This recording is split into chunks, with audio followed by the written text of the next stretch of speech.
जय गुरुदेव। और दोस्तों, मेरे चैनल सिद्ध सावर मंत्र में आपका एक बार फिर से हार्दिक स्वागत है। और देखिए, आज की जो वीडियो है उसका टॉपिक रहेगा कि मन पर नियंत्रण हम कैसे कर सकते हैं, क्या तरीका होता है, कैसे मन को कंट्रोल किया जाता है। तो देखिए, हमारे दो मन होते हैं। और वीडियो में आगे बताने से पहले मैं रिक्वेस्ट कर रहा हूं कि वीडियो को पूरी देखना, आधी अधूरी देख के मत छोड़ना। मेरा कोई नुकसान नहीं है इसमें, नुकसान आपका ही है, क्योंकि अगर आप पूरी नहीं देखेंगे तो उस जानकारी से वंचित रह जाओगे। ठीक है। देखिए, मन दो प्रकार के होते हैं, बाह्य मन और एक आंतरिक मन होता है, यानी जिसको हम आत्मा बोलते हैं। जो आंतरिक मन है, जो अंतर मन है, वो आत्मा होती है जो कि पवित्र होती है, जो शुद्ध होती है। आत्मा कभी भी किसी की खराब नहीं होती है, आत्मा हमेशा शुद्ध ही होती है। कैसे कि अगर आप किसी का बुरा करना चाहते हैं तो वहां पर आपका जो मन है, उस मन के साथ में ये काम, क्रोध, लोभ, मोह, अहंकार, ये 5 चीजें जुड़ी होती हैं। ये मन के साथ ही होती हैं, इस शरीर के साथ। और ये जो शरीर है हमारा, इस शरीर को हमारा मन ही कंट्रोल करता है। मन इस शरीर को चलाता है, यानी मन का पूरा, हमारे शरीर के ऊपर मन का पूरा कब्जा होता है। और मन के साथ में ये 5 चीजें जुड़ी हुई हैं, तो समय समय पर ये सब चीजें ऊपर आती रहती हैं कि हम किसी से ईर्ष्या भी करते हैं, हम किसी पर क्रोध भी करते हैं, हमारे अंदर लोभ भी जग जाता है, हमारे अंदर अहंकार भी आ जाता है, और हमारे अंदर काम वासना भी जागती है। तो ये चीजें जो हमारा मन है, वो मन बार बार करवाता है। अब मन को ही कंट्रोल किया जाए, क्योंकि हमारी जो आत्मा है, हम कभी भी अगर गलत काम करेंगे ना, तो हमारी आत्मा, अंदर की आत्मा एक बार जरूर हमसे कहेगी कि नहीं, ये गलत है। आंतरिक मन जो है, वो अंदर से एक ऐसी आवाज आएगी, वो कहेगी कि नहीं, ये गलत है। लेकिन मन क्या करेगा? मन का प्रभाव तेजी के साथ होता है, क्योंकि वो शरीर के साथ जुड़ा हुआ है। तो मन उस आवाज को नहीं सुनने देगा, और तुरंत ही जो काम, क्रोध, लोभ, मोह, अहंकार, उनमें से जो भी चीज प्रबल होगी उस वक्त, उसी चीज को प्रबलता के साथ उछाल देगा। तो अब उस स्थिति में क्या होगा?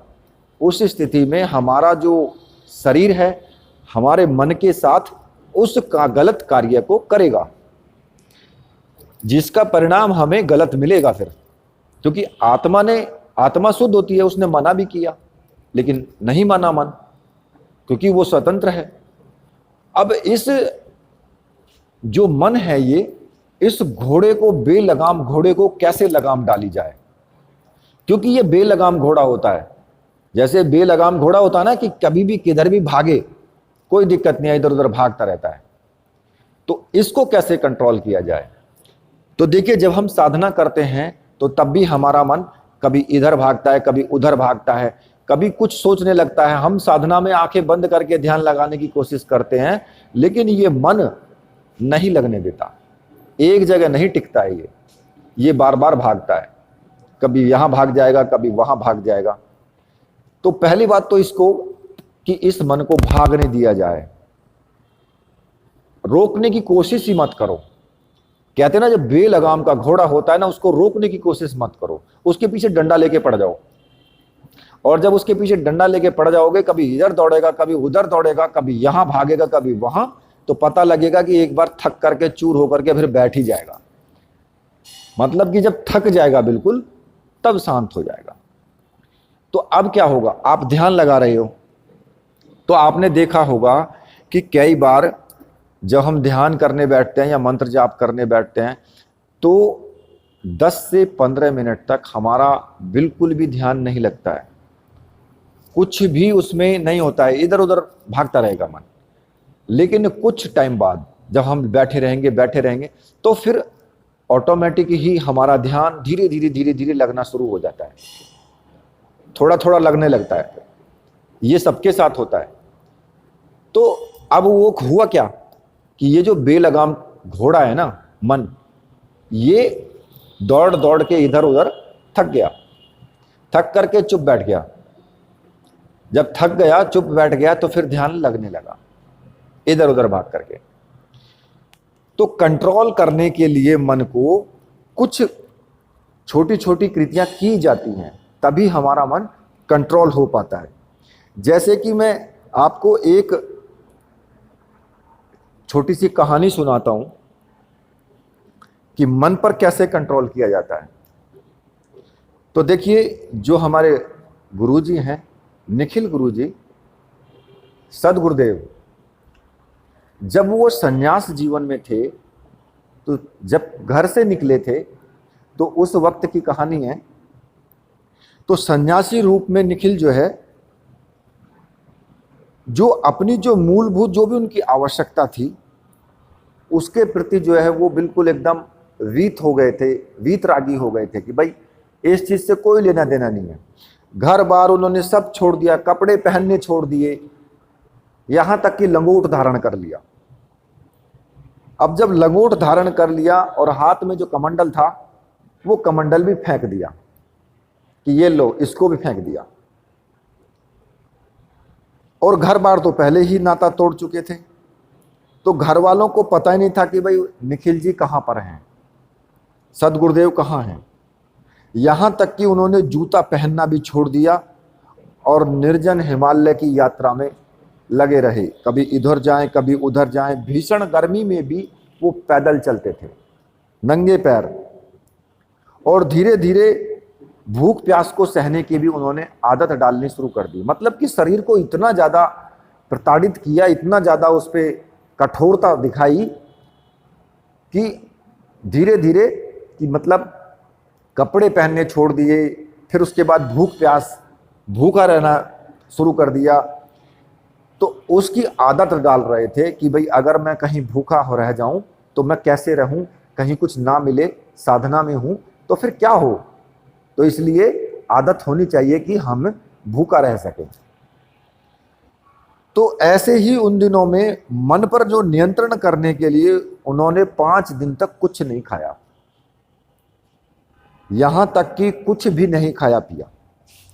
तो छठे दिन जो उनकी जो भूख थी वो बहुत जोरों से लगने लगी और वो असहाय हो चुकी थी। मतलब भूख के कारण वो असहाय हो गए उस वक्त।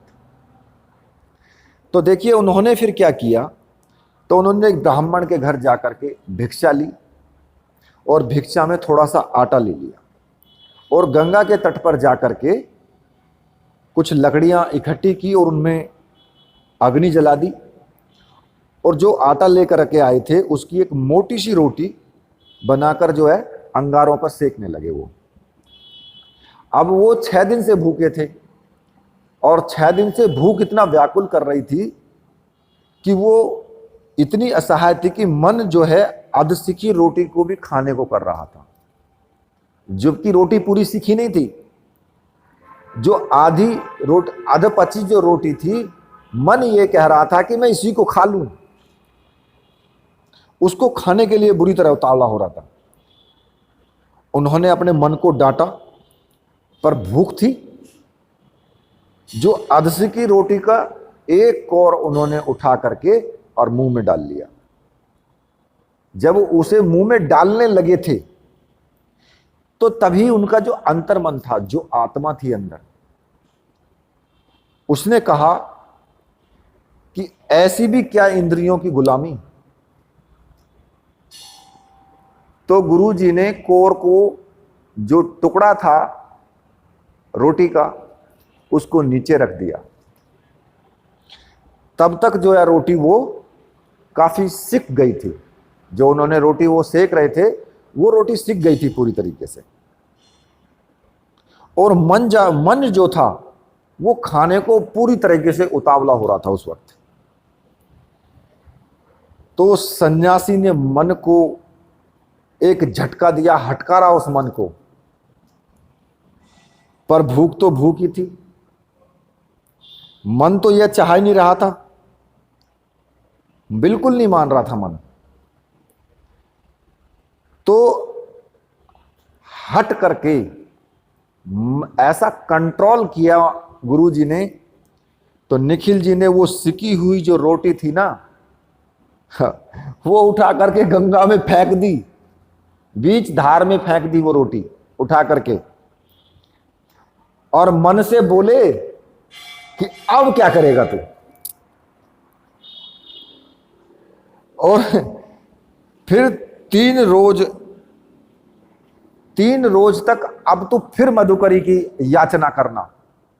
मन से कह दिया कि अब क्या करेगा, अब 3 रोज बाद जो है तू मधुकर की मुझसे याचना करना, तब देखा जाएगा।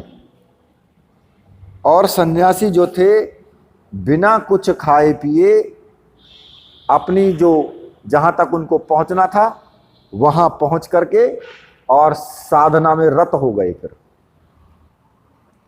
अब मन क्या करे, मन क्योंकि जो रोटी बनाई थी वो रोटी तो उठा करके गंगा में फेंक दी एक झटके में, और मन तो रह गया ना वो जैसे जो एक कुत्ता होता है, कुत्ता खड़ा होता है और वो कुछ खाने के लिए लालायित रहता है, और तुम उठा करके उसको फेंक दो तो कुत्ता क्या करेगा, कुत्ते का मुख देखने लायक होता उस वक्त, कि कुत्ता इतना अंदर से दुखी होता है कि इसने वो फेंक दिया, मतलब मेरे हाथ मुंह में नहीं गया, और चुपचाप फिर वो दुम हिलाता हुआ चल देता है।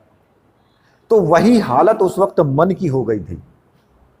जब फेंक दी रोटी तो मन टुकुर टुकुर देखता रह गया कि ये क्या हो गया, रोटी तो गई, अब क्या करूं। अब चुपचाप बैठना पड़ा मजबूरी में कि अब तो बैठने में ही फायदा है।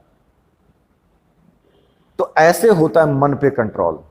मैं ये नहीं कहता कि भाई तुम रोटी त्याग दो, बिल्कुल एकदम खाओ ही मत, लेकिन कुछ विषय वासनाएं हैं हमारी। जब हम साधना करते हैं तो कुछ हमारी ऐसी विषय वासनाएं होती हैं जिन पर हमारा कंट्रोल करना बड़ा मुश्किल हो जाता है। तो उन वासनाओं पर, उन चीजों पर हमें कंट्रोल करना चाहिए। हमें, अगर हम साधना में हैं तो हमें उन चीजों पर, इस मन पर पूर्ण रूप से कंट्रोल करना चाहिए कि नहीं, अगर कोई स्त्री जा रही है और हमारा मन विचलित हो जाए, मन के अंदर एक भावना आ जाए कि ये वाह क्या सुंदर है, अगर ये मेरे पास आ जाए, अब अगर इतना भी आ गया ना, तो जो तुम्हारी साधना चल रही है ना, वो खंडित होने के पक्के चांसेस हैं। रात में 100% आपका स्वप्न दोष होगा अगर साधना चल रही है, और साधना खंडित हो जाएगी। क्यों? क्योंकि आपने भले ही अपने तन से नहीं किया, लेकिन मन से तो कर लिया, मन तो गया ना। तो इसलिए मन पे ही सबसे ज्यादा कंट्रोल करना होता है, क्योंकि तन तो उसके साथ है। अगर मन पे कंट्रोल हो गया तो तन पे तो ऑटोमेटिक हो जाएगा। तो इसलिए जब हम कोई साधना करते हैं तो साधना में हमारे जो मन है उसको ही कंट्रोल करना होता है, और वो कठोरता से हमें पालन करना चाहिए उसका। तो ऐसे मन को कंट्रोल कैसे किया जाता है? जैसे गुरुदेव ने किया था मन को कंट्रोल, कि ले बेटा अब तू कर, क्या करेगा, अब तू, तेरा सारे रास्ते ही बंद कर दिए मैंने, ठीक है। तो चुपचाप रह गया, एक कुत्ते की तरह दुम हिला करके चुपचाप बैठ गया एक कोने में। फिर अब क्या करे, रोटी है नहीं, कहां जाए। तो ये होता है मन का खेल, ऐसे किया जाता है मन पे कंट्रोल। तो इसलिए मैंने आपको जो समझाया है उस पर आप ध्यान देना। ऐसा नहीं है कि आप भूखे रहो, भूखे मत रहो, खाओ, लेकिन मन को कंट्रोल करके रखो, उस पर नियंत्रण होना चाहिए हमारा, ठीक है। तो इसी के साथ अब मैं वीडियो को यहीं पर समाप्त करता हूं। तो मेरे साथ बोलिए, बोलिए वीर बजरंगबली हनुमान जी महाराज की जय, बोलिए मेरे परमहंस गुरुदेव की जय।